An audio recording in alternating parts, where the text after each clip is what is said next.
Hello, very good morning, children. You're most welcome just attending or watching this video. Now, yesterday we will study the double column cash book. First, pro forma of the double column cash book this way. In debit side, receipt column, this one is the debit receipt column. Receipt column, first column for the date, second one particulars,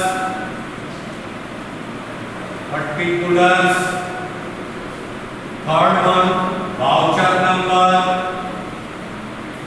fourth one ledger folio number, and fifth one amount. This one is the cash and bank column. Double column, just we have to draw the cash and bank column. Amount cash, and this one is the bank column.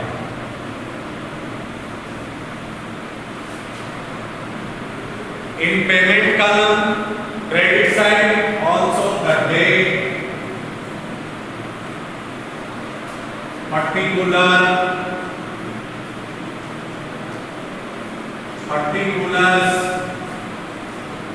voucher number, ledger folio number, cash and bank. This one is the credit payments.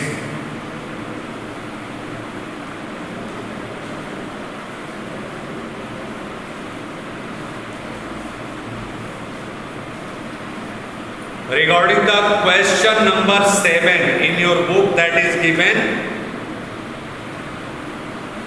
following transactions, enter the following transactions in double column cash book. What are the transactions? Go through the question number 7. Let me have the book and we have to enter the entry. April 1st, 2016. April 1st, 2016. In date column, April 1st.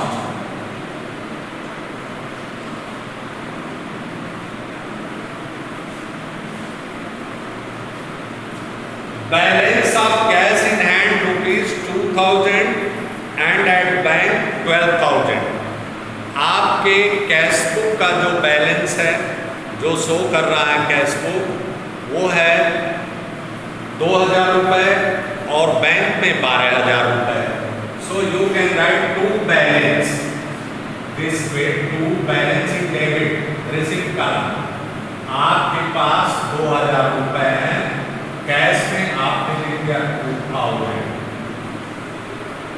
And 12,000. Cash in hand, that means the balance cash opening of this month from 1st April, just you are going to do the transactions, you are going to make the transactions having rupees 2000 as a cash and 12,000 as a bank.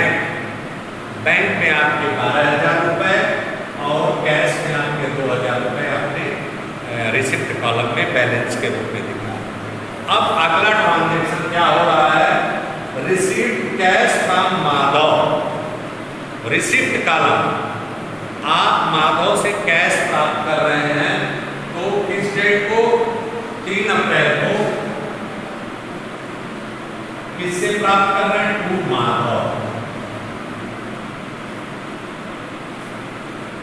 Madhav, cash मिल रहा आपको, check नहीं मिल रहा है, bank में नहीं जमा कर रहे हैं, तो आप जो है 1,800 रुपये आपने कैश कॉलम में एंट्री किया.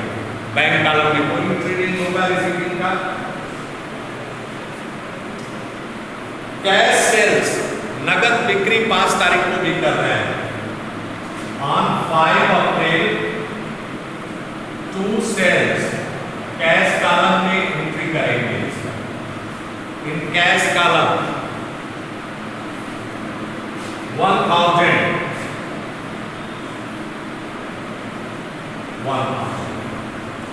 Clear.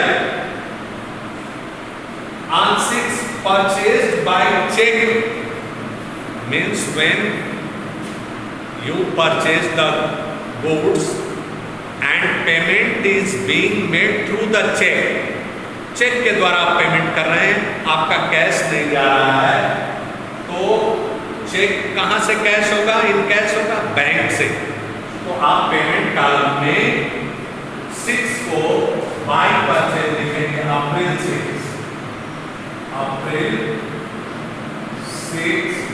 Bye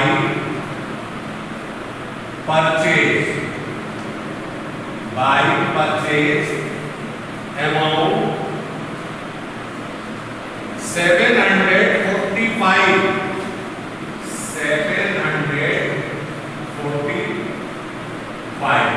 in bank column, not in cash column, क्योंकि कैश पेमेंट नहीं कर रहे हैं, आप चेक इशू कर रहे हैं। Again 9 paid into bank, paid into bank, bank में पेमेंट कर रहे हैं, मतलब पैसा जमा कर रहे हैं। यही चीज बताना है बेटा हमें आपको। पेड इनटू बैंक, तो बैंक में हमारे पैसा जमा होगा, तो रिसीप्ट कॉलम में हमने क्या किया? 9 को है अप्रैल 9, क्या जमा किया? पैसा जमा किया, तो टू कैश बैंक के कॉलम में कितना है? 1850 rupees in bank column. And ये बैंक में जब आप बेटा पैसा करेंगे, इसी को कॉन्ट्रा एंट्री बोलते हैं, 2 साइडेड। यदि बैंक से पैसा निकाला जाता है बिजनेस पर्पज के लिए, या बैंक में पैसा जमा किया जाता है, तो इसका दोनों साइड एंट्री होता है। अब ये कैश से हम निकाल करके, हमारे पास जो कैश अवेलेबल है उससे निकाल करके हमने बैंक में जमा किया, तो बैंक कॉलम रिसीप्ट कॉलम में 1850 हमने डाल दिया। यहाँ पर सी ऐसे कर देते हैं, मतलब कॉन्ट्रा एंट्री इसकी डबल एंट्री पास हुई। और कहां से निकाला? अप्रैल 9 को कैश से निकाल दिया, तो यहाँ पर लिखेंगे बाय बैंक, मतलब कैश से निकाल करके हमने बैंक में जमा कर दिया। Because of that it has been explained, the particular is the explanation of the transaction, brief explanation of the transactions. The amount in cash column 1850. You can give the symbol of C means contra entry, मतलब हमने पैसा bank से bank में जमा किया अपने गल्ले से, तो गल्ले से हमने निकाल दिया, पेमेंट कॉलम से निकाला और जमा कॉलम में बैंक में जमा कर दिया, मतलब इसका ये ट्रांजैक्शन है। हम समझते हैं कि ये क्लियर हो गया होगा आपको। पेड कैश फॉर फ्रेट, नगद आप भाड़ा दे रहे हैं, फ्रेट का मतलब होता है भाड़ा। तो कितनी तारीख को? 10 को, 10 बाय फ्रेट। आप चेक के माध्यम से नहीं दे रहे हैं, नगद दे रहे हैं। बाय फ्रेट कितना अमाउंट है? 54 rupees, only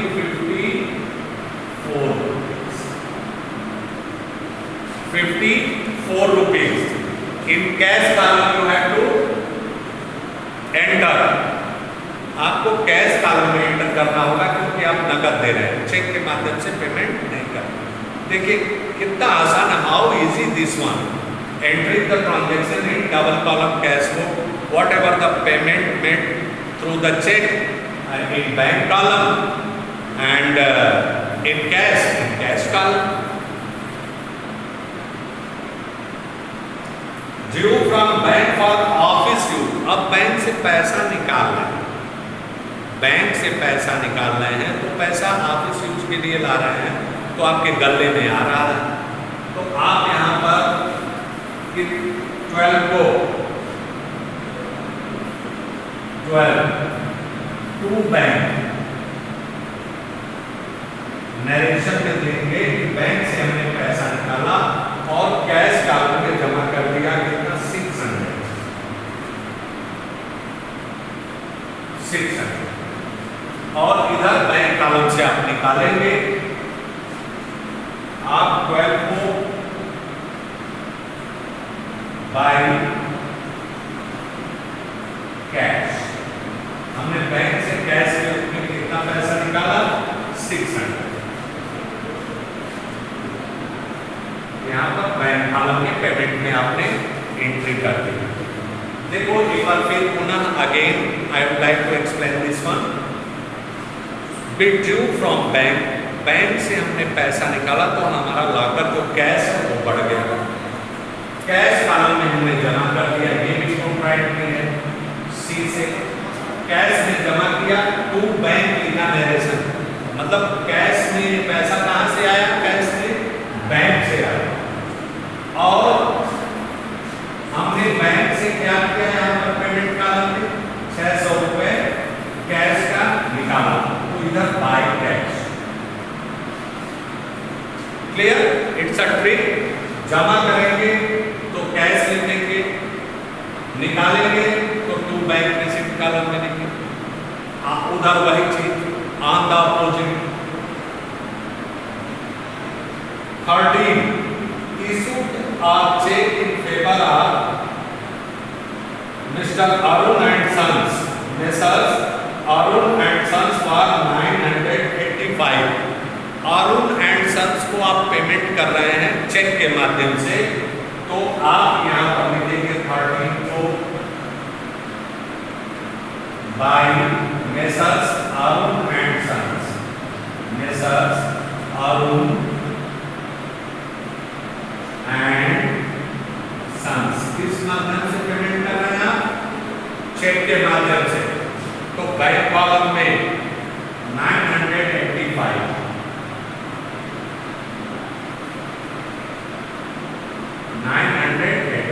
in bank column। 1316 paid into bank, again आप बैंक में पैसा जमा कर रहे हैं, तो बैंक में पैसा जमा करेंगे 16 को, तो यहां पर लिखेंगे टू कैश, हमने कैश बैंक में जमा किया। किस रुपये पैसा आया, बैंक में जमा किया, कैश से गले से निकाल करके अपने 715।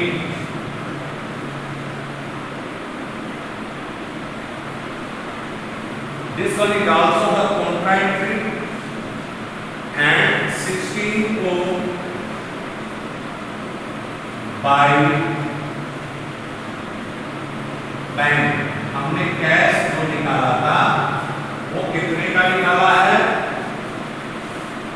715।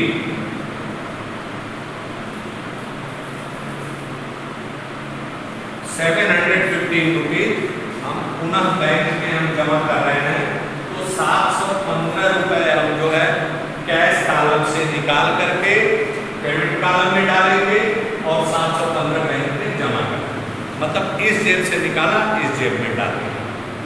क्लियर? नेक्स्ट,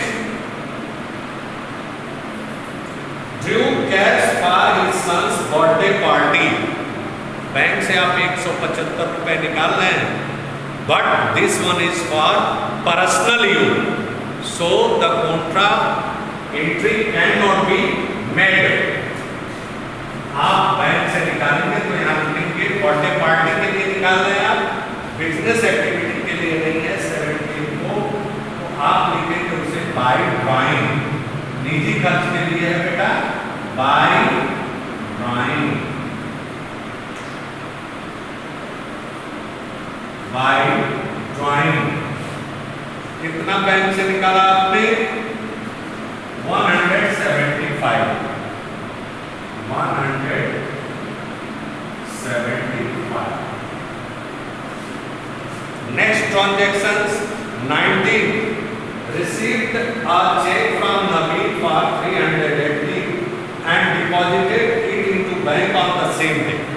देखो ध्यान दें, यदि कोई चेक आप रिसीव करते हैं और उसे उसी दिन बैंक में भेज देते हैं तो आपका बैंक कॉलम इंक्रीज कर जाएगा। और किससे आपने? नवीन से चेक प्राप्त किया है 19 को to Naveen.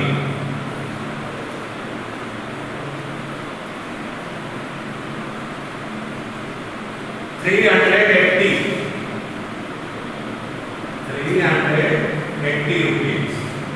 The contra entry will not be made for the contra entry. Why? Because of that check received from Naveen and sent it into the bank for deposit. तो आप जब उसी दिन बैंक भेज दिया जाता है तो उसको आप इसके बैंक कॉलम में कैश बुक में एंट्री करते हैं। यदि चेक उसी दिन बैंक नहीं भेजा जाता है तो कैश बुक में उसकी एंट्री नहीं होती है। उसके लिए journal proper cheque on hand account debit to Naveen, you can write this.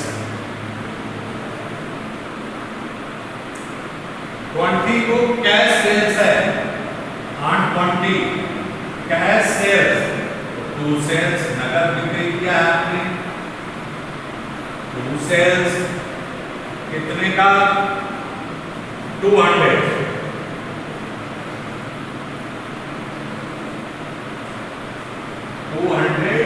Rupees cash column में आपने एंट्री कर दिया इसका। 25 due from bank for office use. Office use के लिए आपने बैंक से पैसा निकाला है तो निश्चित है ये कॉन्ट्रा एंट्री होगी ऑफिस यूज के लिए। Because of that the money withdrawn from the bank for the business purpose. So on 25 to cash bank column में आप डाल देंगे कॉन्ट्रा एंट्री 200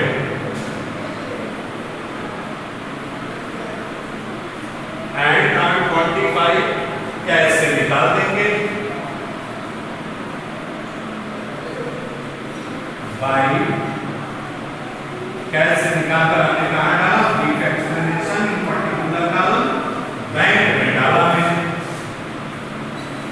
कॉन्ट्रा एंट्री आपने कितना 200 रुपीज का। 26 purchase furniture for 1000 and payment made by cheque. On 25 purchase furniture for ₹1000 and payment made by cheque. आप देखेंगे furniture खरीदा आपने और पेमेंट कैसे किया? पेमेंट कैसे किया है बेटा? चेक के माध्यम से। तो यहां पर आप लिखेंगे 26 बाय फर्नीचर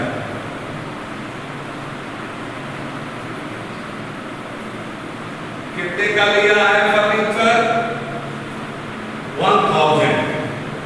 बैंक कॉलम आपने चेक के माध्यम से पेमेंट किया इन बैंक कॉलम।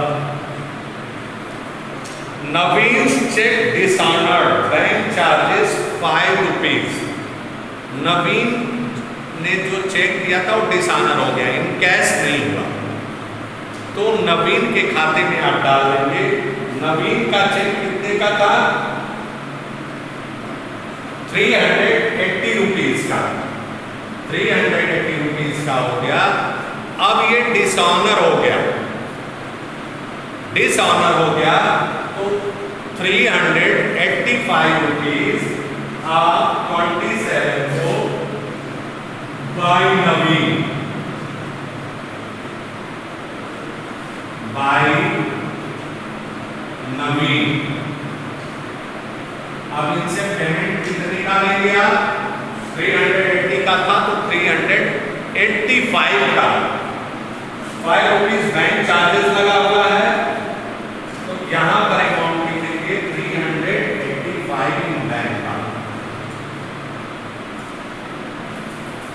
क्योंकि नवीन ने जो पेमेंट दिया था वो चेक बाउंस कर गया बेटा, वो पैसा उनके खाते में था नहीं, आपके खाते में जमा नहीं हो पाया, तो आप 385 रुपीज नवीन से उनके नाम डालेंगे, पेमेंट डालेंगे by Naveen.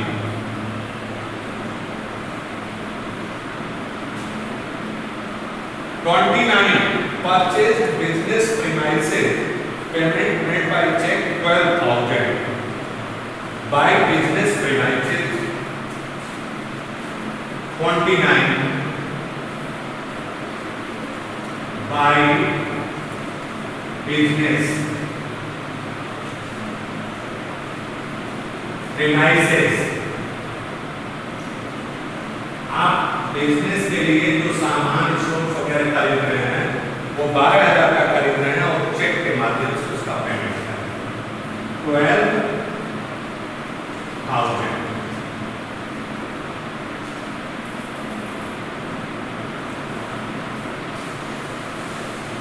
12,000 in bank column. Because of that, the payment is being made by the check through the bank. So payment in payment column 12,000 entered in cash flow. Received check for $175 from Harish. Check आपको प्राप्त हुआ है, तो ये नहीं कहा जा रहा है कि इसे बैंक भेजा गया या नहीं भेजा गया, कोई इंफॉर्मेशन नहीं है। तो ऐसी दशा में क्या करते हैं बेटा, उसे ये मान लिया जाता है कि उसे बैंक में जमा कर दिया गया। तो आप लिखेंगे to Harish on 30 April, on 30 April to Harish.